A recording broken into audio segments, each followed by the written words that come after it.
गरीब बेटी का महलों का ससुराल।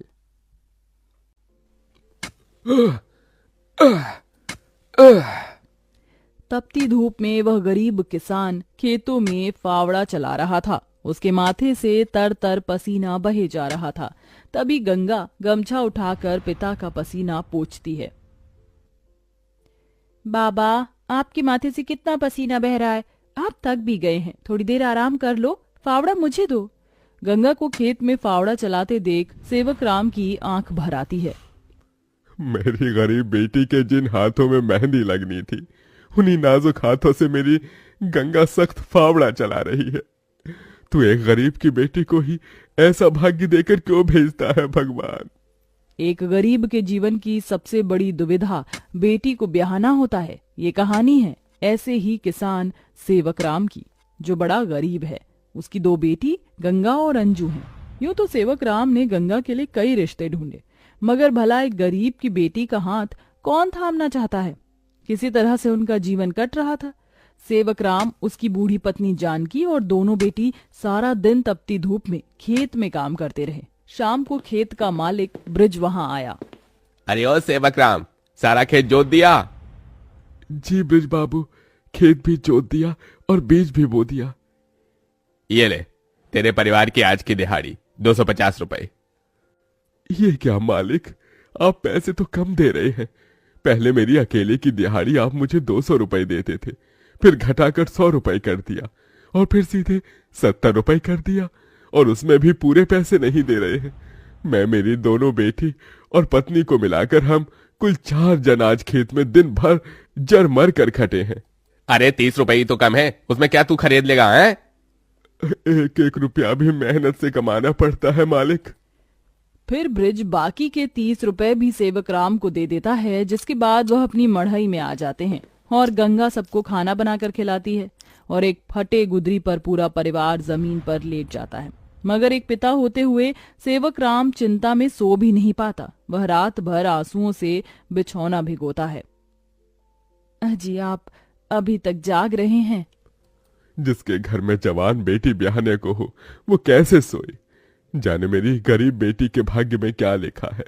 भगवान ने सभी के घर आंगन में भाग्य जाग रहे हैं, मगर मेरी मढ़ई के आंगन में मंडप कब बनेगा? अजी, तुम चिंता मत करो, भगवान ने कहीं न कहीं जोड़ी बनाई होगी। सेवक राम का यही दुख कम न था। अभी तो और भी कठिनाई आने को थी। अगले दिन जब चारों खेत में पहुंचे कि तभी। क्यों रे सेवक, कल तू 30 रुपए के लिए पाठ पढ़ा रहा था, अब क्या करेगा? क्योंकि ये सारी की सारी जमीन तो पृथ्वीराज जी ने खरीद ली। तभी अंजू ने गंगा से कहा, दीदी, अब हम क्या खाएंगे? खेत बोकर ही तो थोड़े बहुत पैसे मिलते थे। सेवक राम अपने परिवार को लेकर लौट आया। वह दिन रात चिंता में गलने लगा। ऐसे घर कैसे चलेगा प्रभु? कैसे होगी गंगा की शादी? और शादी नहीं हुई तो लोग मेरी गंगा को जाने क्या क्या नाम देंगे, क्या क्या ठहराएंगे जानकी। मैं काम ढूंढने जा रहा हूँ। बाबा, मैं भी आपके संग चलूंगी। दोनों काम ढूंढते एक बड़े से मिल में आए, जहां शिव नाम का एक नौजवान गरीब मजदूर भी काम कर रहा था। जहां मजदूर राशन की बोरी भरी मालगाड़ी खींच रहे। सेवक राम ने काम मांगा, दोनों को काम मिल गया। गंगा अपने पिता की बराबरी में काम करती। तपती धूप से अक्सर उसके पांव और हाथ में मालगाड़ी खींचने से छाले से पड़ जाते, तो वहीं घर आकर वह अपनी माँ का हाथ बटाती।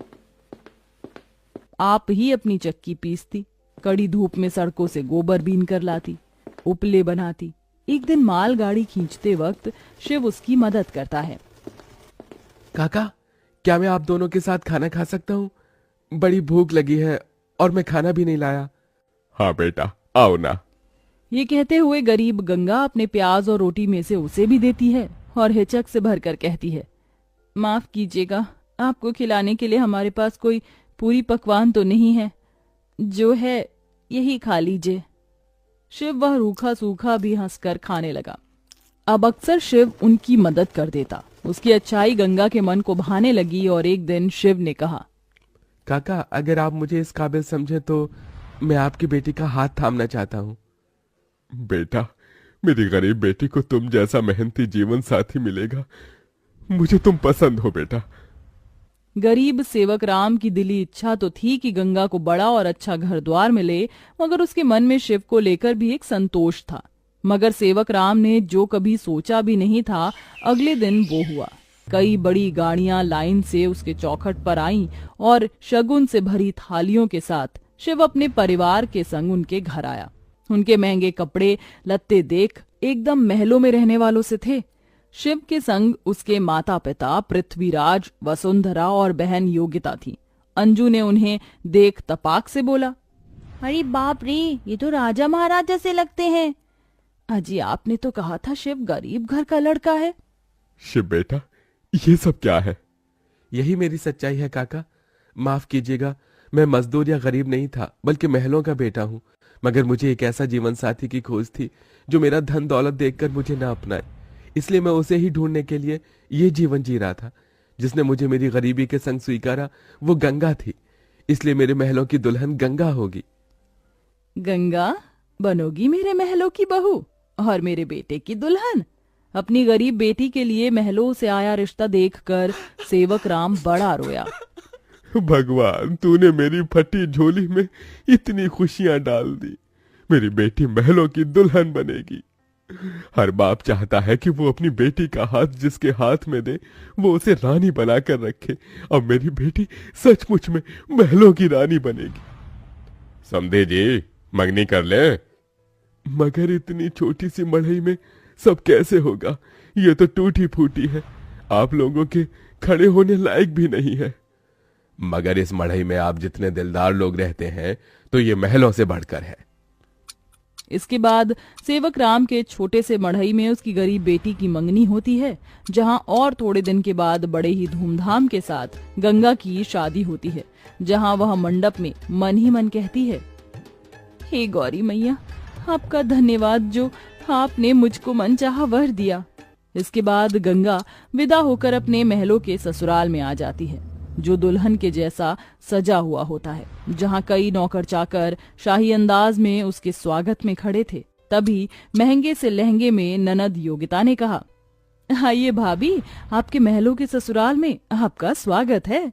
जैसे ही योगिता गाड़ी से उतरती है, तभी नौकर चाकर थाली में फूल लिए खड़े उसके स्वागत में फूल बिछाए जाते हैं।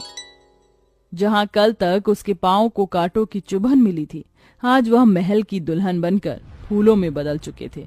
जहां महल के द्वार पर सास वसुंधरा ने स्वागत किया, आओ हमारे महलों की दुल्हन, तुम्हारा स्वागत है। इस सोने की कलश को अपने दाहिने पांव से गिराकर अंदर आ जाओ। जी माँ। गंगा ने कलश गिराकर स्वागत किया।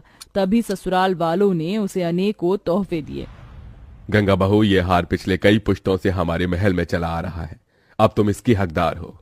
भाभी, ये तोहफा मेरी तरफ से और ये तोहफा मेरी ओर से बहू। गीता दे रही हूँ, मैं जानती हूँ तुम इस महल का मान बढ़ाओगी। गंगा ने गीता को माथे से लगाया और फिर सास ससुर का आशीर्वाद लिया। माँ जी, बाबूजी, मुझे आशीर्वाद दीजिए ताकि मैं इस महल का मान निभा सकूं। सदा सुहागन रहो, जुग जुग जीती रहो।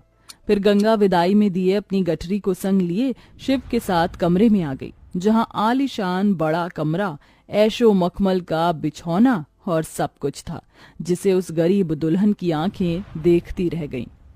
कैसा लग रहा है महलों के ससुराल में आकर? खुशी से गंगा की आंखें भर आईं। उसने कहा, यकीन नहीं होता, भगवान ने एक बार में ही इतनी खुशी दे दी। शिव, सब एक सपने जैसा लग रहा है। अब यही तुम्हारी दुनिया है। उस रोज जमीन पर सोने वाली गंगा मखमल के बिछौने पर सोई। अगले दिन वह नहा धोकर नीचे आई, जहां खाने की शाही मेज लगी थी और इर्द गिर्द नौकर खड़े थे। बहू बैठो, खाना खाओ। तभी नौकर ने गंगा को खाना परोसा।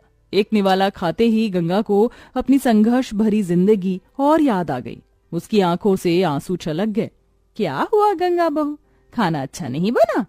नहीं माँ जी, बहुत अच्छा बना है, बस ये सब खाने के तो एक गरीब की ख्वाहिश होती है। मैं बहुत खुश हूँ, बस चाहती हूँ कि हर लड़की को उसके सपनों का ससुराल मिले, जैसे मुझे मिला। थोड़े दिन में गंगा अपने महलों के ससुराल में सुखी से रहने लगी। किसी गरीब की बेटी को चुनकर हम भी ये पुण्य कमा सकते हैं।